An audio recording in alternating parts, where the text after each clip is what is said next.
Hello friends, welcomes you all on M ignite. आज हम लोग इस वीडियो के माध्यम से फ्लक्स कोटिंग के फंक्शन या फिर उसके पर्पस को समझने की कोशिश करेंगे कि इलेक्ट्रोड के ऊपर फ्लक्स की कोटिंग क्यों की जाती है, किस उद्देश्य से की जाती है। इस चीज़ को हम लोग आज इस वीडियो के माध्यम से समझेंगे। In previous video I have already discussed about the flux characteristics, और उस वीडियो से हम लोगों ने ये समझा था कि फ्लक्स के अंदर क्या क्या विशेषताएं होती है। हमने फ्लक्स की एक विशेषताएं को समझा था कि फ्लक्स के अंदर आर्क स्टेबलाइजिंग सब्सटेंस होता है। ये एक विशेषता है जिसके कारण आर्क स्टेबल रहता है। उसके अंदर डीऑक्सीडाइजर सब्सटेंस होता है, स्लैग फॉर्मिंग सब्सटेंस होते हैं। तमाम तरह की विशेषताएं हम लोगों ने लास्ट के वीडियो में देखा था। इस वीडियो में हम लोग देखेंगे कि क्या उद्देश्य है, हम लोग को क्या उद्देश्य है। तो दोस्तों, आप लोगों ने अगर उसकी विशेषताएं समझ गए हैं कि ये फ्लक्स की विशेषताएं हैं, तो आप लोग ये समझ जाएंगे कि उसका उपयोग हम लोग इलेक्ट्रोड के ऊपर किस उद्देश्य से करते हैं। आप लोग को समझ में आ जाएगा। तो चलिए स्टार्ट करते हैं और इसको हम लोग समझने की कोशिश करते हैं। जो पहला उद्देश्य है फ्लक्स कोटिंग का इलेक्ट्रोड के ऊपर, वो ये है कि it stabilize the arc during welding. कि फ्लक्स जो है वो वेल्डिंग के दौरान आर्क को स्टेबलाइज करता है। ये मैंने I have already discussed in a previous video कि आर्क स्टेबलाइजेशन क्या है या फिर आर्क स्टेबलाइजिंग क्या है, ये मैं ऑलरेडी बता चुका हूँ। तो क्योंकि ये उसका लक्षण है फ्लक्स का कि उसके अंदर आर्क स्टेबलाइजिंग सब्सटेंस होता है, तो उसी आर्क स्टेबलाइजिंग सब्सटेंस की हेल्प से फ्लक्स क्या करता है कि वेल्डिंग के दौरान आर्क को स्टेबलाइज करके रखता है, बुझने नहीं देता है। तो पहला पर्पस ये हो गया कि फ्लक्स का उपयोग हम लोग आर्क को स्टेबलाइज करने के लिए करते हैं। ठीक है, नेक्स्ट आते हैं कि सेकेंड क्या है। सेकेंड पॉइंट से it forms a gaseous shielding around the arc which protects the molten weld pool from the atmospheric contaminants। Friends, आप लोगों को मैंने लास्ट वीडियो में बताया था कि फ्लक्स का जो कैरेक्टरिस्टिक्स है वो है स्लैग फॉर्मिंग सब्सटेंस उसके अंदर होता है, और वो स्लैग फॉर्मिंग जो सब्सटेंस होता है वो आपका क्ले और लाइमस्टोन होता है। तो फ्लक्स के अंदर जो क्ले और लाइमस्टोन होता है उसी की वजह से क्या होता है कि वेल्डिंग के दौरान गैस उत्पन्न होता है, और वो गैस क्या करता है कि आर्क को सील्ड करता है। जब हम लोग वेल्डिंग करते हैं तो आर्क को क्या करता है, चारों तरफ से घेर देता है। अब मैं ड्राइंग से नहीं समझा रहा हूँ क्योंकि मैं ऑलरेडी समझा चुका हूँ, इसको एक्सप्लेन कर चुका हूँ। फिर भी मैं चूँकि वीडियो टॉपिक वाइज बना रहा हूँ सिलेबस के अकॉर्डिंग, तो सिलेबस में ये पर्पस और फंक्शन दिया हुआ है, इसलिए मैं ये वीडियो बना रहा हूँ। अदरवाइज बनाने का कोई वीडियो अपलोड करने का कोई मतलब नहीं था, क्योंकि मैं ऑलरेडी एक कैरेक्टरिस्टिक्स फ्लक्स का कैरेक्टरिस्टिक्स डाल चुका हूं, तो वहीं आप लोग उसी से समझ गए होंगे अगर आप लोगों ने देखा होगा तो ध्यान से। तो यहाँ पे क्या होता है कि फ्लक्स के अंदर क्या होता है कि लाइमस्टोन और क्ले होता है। इसकी वजह से वो क्या करता है कि वो गैस फॉर्म करता है वेल्डिंग के दौरान, और वो गैस क्या करता है कि आर्क को चारों तरफ से सील्ड करता है, उसको ब्लैंकेट की तरह घेर लेता है, चादर की तरह। जिससे क्या होता है कि जो हमारा मोल्टेन पोल है ना, मोल्टेन वेल्ड पोल है, वो भी प्रोटेक्ट होता है किससे, एटमॉस्फेरिक कॉन्टेमिनेंट से। एटमॉस्फेरिक कॉन्टेमिनेंट्स भी मैंने आप लोगों को बताया था, जो हमारे वातावरण में जो अशुद्धियाँ हैं, अशुद्ध गैसेज हैं जो कि वेल्ड पोल के साथ रिएक्शन कर सकते हैं, उससे हमें बचाता है दोस्तों। तो दूसरा पर्पस तो ये हो गया। थर्ड पर्पस क्या है इसका, it helps to give good appearance to the weld and control penetration. दोस्तों, आप लोग पता है कि फ्लक्स के अंदर एक डीऑक्सीडाइजर सब्सटेंस होता है, उसके बाद फ्लक्स के अंदर क्लीनिंग सब्सटेंस भी होता है ना। तो डीऑक्सीडाइजिंग सब्सटेंस होने से क्या होता है कि ये जो है डीऑक्सीडाइजिंग जो सब्सटेंस होता है वो वेल्ड के अंदर पोरोसिटी को प्रिवेंट करता है, साथ ही साथ जो गैस फॉर्मिंग सब्सटेंस है वो तो वेल्ड पूल को एटमॉस्फेरिक कॉन्टेमिनेंट से प्रोटेक्ट करता ही है। साथ ही साथ क्या करता है कि इसके अलावा जो क्लीनिंग सब्सटेंस है वो फ्लोडिटी को भी कंट्रोल करता है। तो फ्लोडिटी को कंट्रोल करता है, तो इस वजह से इन सब सारे फ्लक्स के लक्षण की वजह से क्या होता है कि वो हमें गुड अपीयरेंस वेल्बिट प्रदान करता है, क्योंकि अगर फ्लूइडिटी अच्छा है, वेल्ड के अंदर पोरोसिटी नहीं है और कोई डिफेक्ट नहीं है, तो obviously we can get a good appearance well built, है ना। और साथ ही साथ पेनिट्रेशन को भी कंट्रोल करता है दोस्तों।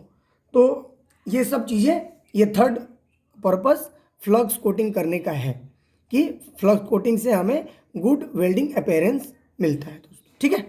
अब आते हैं fourth point, remove oxide scales from the weld surface during welding. Welding के दौरान दोस्तों ये भी एक कैरेक्टरिस्टिक्स है, ये फ्लक्स के अंदर क्लीनिंग सब्सटेंस होता है। क्लीनिंग सब्सटेंस क्या करता है कि मेटल के ऊपर से ऑक्साइड को रिमूव करता है या फिर स्केल को रिमूव करता है। ऑक्साइड यानी कि मेटल के ऊपर मान लीजिए कि कुछ जंक वगैरह लग गया है या कुछ अदर मटेरियल्स उसके ऊपर लगा हुआ है, जमा हुआ है, तो वेल्डिंग के दौरान क्या करता है, जो क्लीनिंग सब्सटेंस है वो क्या करता है कि उसको रिमूव कर देता है। अगर मान लीजिए कि आप सही से मेटल को क्लीन नहीं किया, वेल्डिंग करने लगे, तो वेल्डिंग के दौरान ही फ्लक्स का के अंदर ये गुण है कि वो स्केल और ऑक्साइड को क्लीन कर देता है। अब फ्लक्स के अंदर वो क्या चीज़ होता है, फ्लक्स के अंदर लाइमस्टोन होता है या फिर क्लोराइड या फिर फ्लोराइड, ऐसे सब्सटेंस हैं जो कि इन ऑक्साइड और ये स्केल को रिमूव करते हैं वेल्डिंग के दौरान दोस्तों। तो फोर्थ जो पर्पस है वो ये है कि वो स्केल को रिमूव करता है या फिर ऑक्साइड को रिमूव करता है वेल्डिंग के दौरान, ठीक है। फिफ्थ पर्पस इसका देख लेते हैं, it's make a welding in all position easy. अब दोस्तों आप लोग पता है कि वेल्डिंग जो हम लोग करते हैं वो 4 पोजीशन में कर देते हैं।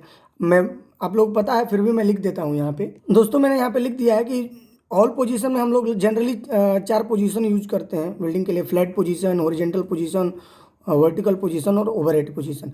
फ्लैट पोजीशन सबसे इजी पोजीशन है, बट हॉरिजॉन्टल, ओवरहेड और वर्टिकल ये थोड़ा सा टफ है वेल्डिंग के दौरान। ये पोजीशन सबसे ज़्यादा टफ ओवरहेड पोजीशन है दोस्तों। तो फ्लक्स क्या करता है कि ये जितने भी पोजीशन है, चारों पोजीशन में वेल्डिंग करने के लिए वो क्या करता है, हमें आसानी से इजी हम लोग कर पाते हैं फ्लक्स की वजह से, है ना। तो जैसे मान लीजिए कि अब ये कैसे कर पाते हैं, फ्लक्स के अंदर दोस्तों आप लोगों को पता होगा कि क्लीनिंग सब्सटेंस होता है। अब क्लीनिंग सब्सटेंस तो क्या करता है, ऑक्साइड रिमूव करता है, स्केल भी रिमूव करता है। साथ ही साथ उसका एक और काम है कि वो क्या करता है कि फ्लूइडिटी को कंट्रोल करता है। अब फ्लूइडिटी यानी कि वेल्ड जब बनता है तो मेटल क्या होता है, लिक्विड फॉर्म में होता है। मेटल लिक्विड फॉर्म में होता है, तो लिक्विड फॉर्म में होता है तो वो क्या करता है, फ्लोट करता है।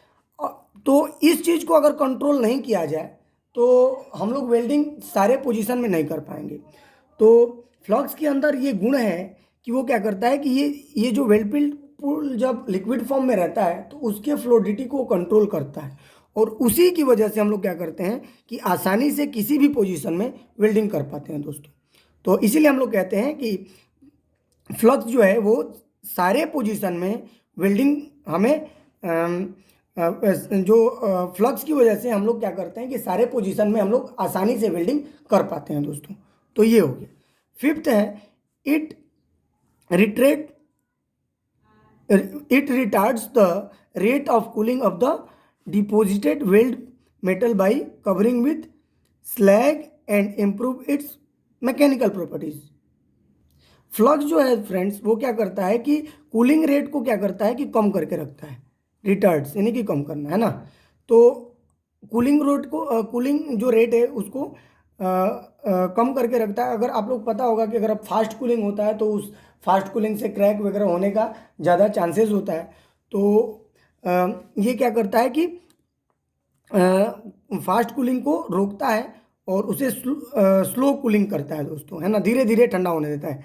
किस वजह से, जो डिपॉजिट वेल्ड है, वेल्ड मेटल है, उसके ऊपर स्लैग का कवर बनता है। आप लोग को पता है दोस्तों कि जब फ्लक्स जलता है और आर्क के कांटेक्ट में आता है तो फिर वो क्या बनाता है, स्लैग बनाता है, और ये वो स्लैग वेल्ड के ऊपर कवर कर लेता है। और इसी वजह से क्या होता है कि उस स्लैग की वजह से जो कूलिंग रेट है वो कम हो जाता है, कम हो जाता है।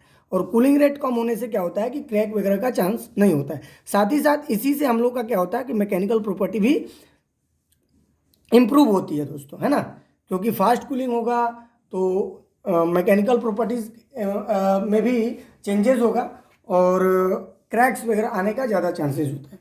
तो क्रैक्स तो इस वजह से भी ये हम लोग फ्लक्स कोटिंग का यूज करते हैं इलेक्ट्रोड के ऊपर दोस्तों। तो ये भी एक पर्पस है दोस्तों। सेवेंथ जो पॉइंट्स है और ये आखिरी पॉइंट्स है वो ये है कि it's increase metal deposition. Friends आप लोग पता है कि जब इलेक्ट्रोड के अंदर, मैं आप लोग बताया था कि इलेक्ट्रोड में जो फ्लक्स होता है वो आयरन, दोस्तों आयरन पाउडर इलेक्ट्रोड भी हम लोग यूज़ करते हैं। आयरन पाउडर इलेक्ट्रोड में क्या होता है दोस्तों कि फ्लक्स के अंदर एडिशनल आयरन के पाउडर को ऐड किया गया रहता है। अब एडिशनल आयरन के पाउडर को ऐड किया गया रहता है, जिस वजह से क्या होता है कि जो मेटल डिपोजिशन रेट है वो बढ़ जाता है।